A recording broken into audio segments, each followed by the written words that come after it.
Alain Bouvier, qui est ancien recteur et ancien membre du Haut Conseil de l'Éducation, dans une publication qu'il a fait récemment à la FAE, décrit 9 scénarios possibles pour l'école de demain.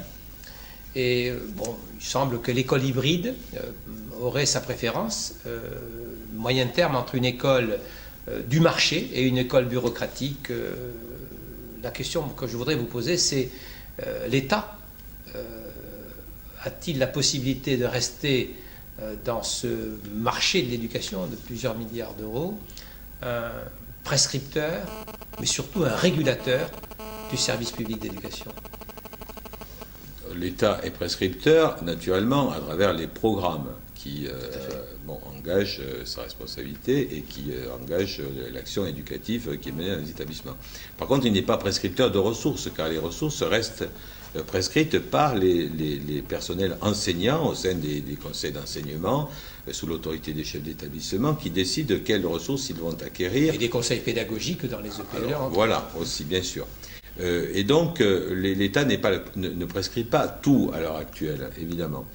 Par ailleurs, l'État joue un rôle de régulateur dans ce domaine, et il y a aujourd'hui un certain nombre d'expérimentations, notamment une à laquelle je pense, qui est une expérimentation de dispositifs hybrides, justement, qui mêle enseignement présentiel en présence de l'enseignant et des élèves, et accompagnement à distance pour fournir aux élèves les aides dont ils ne disposent pas, qui est fait à travers un dispositif qui est expérimenté au CNED, qui s'appelle le dispositif d'école, et qui est aujourd'hui accompagné par le ministère. Donc ceci touche 30 000 élèves qui sont actuellement au travail, et ce sont des élèves de 6e des réseaux Ambition Réussite, ces élèves étant accompagnés pendant leur scolarité et surtout évalués au début et à la fin du dispositif. Nous verrons quels seront les apports qui seront effectués, mais nous croyons beaucoup à ces dispositifs hybrides d'accompagnement à distance et en présentiel des élèves.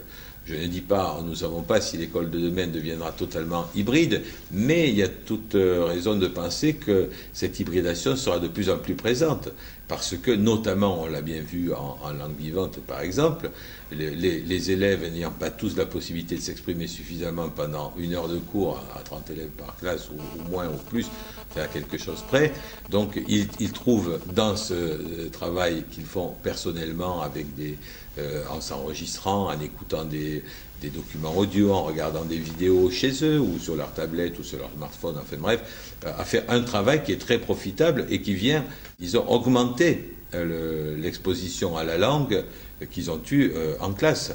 Et sans cette exposition à la langue, évidemment, les progrès sont très difficiles. Donc, nous savons que ça existe. Il y a d'autres dispositifs, les jeux sérieux, par exemple, dont on parle peu, mais qui ont de très fortes... Et du Cavox en parle. Oui, je sais.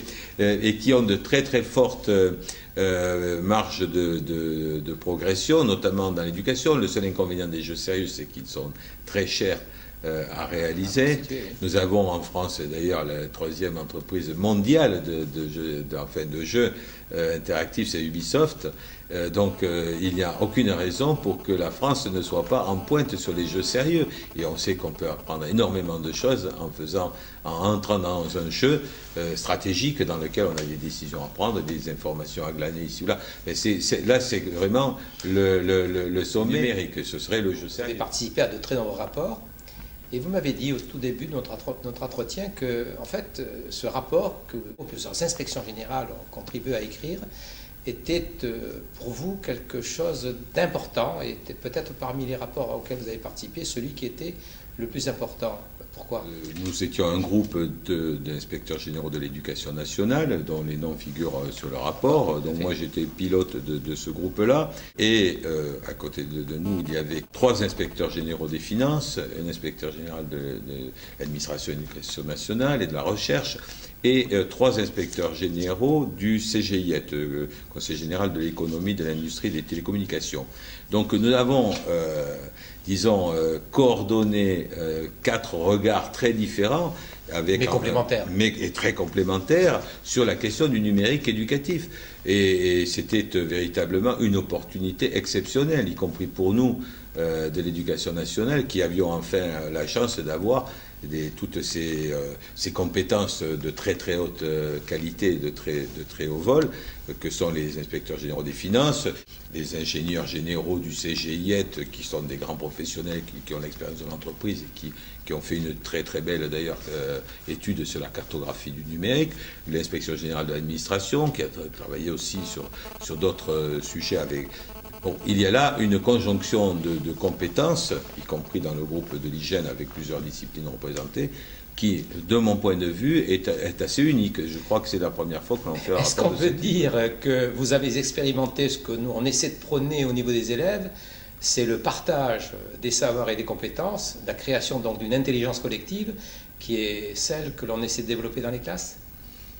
Écoutez, là, mais ce sont nos ministres qui ont pensé à ça avant nous, puisqu'ils nous ont assigné cette mission que nous avons acceptée. Je ne dis pas que ce n'était pas une mission impossible, c'est une mission très difficile, parce que travailler en un groupe important avec des gens extrêmement performants et compétents, chacun dans son domaine, ce n'est pas facile. Mais je crois que finalement, appliquant les principes de Montaigne, frotter, limer sa cervelle contre celle d'autrui, nous sommes arrivés à faire quelque chose de parfaitement, que je crois nous sera utile. Je ne sais, ce n'est pas parfait, et on pourrait faire mieux, très certainement, mais je crois que nous saurons apporter une pierre à l'édifice qui est, à l'instant où nous nous trouvons, indispensable.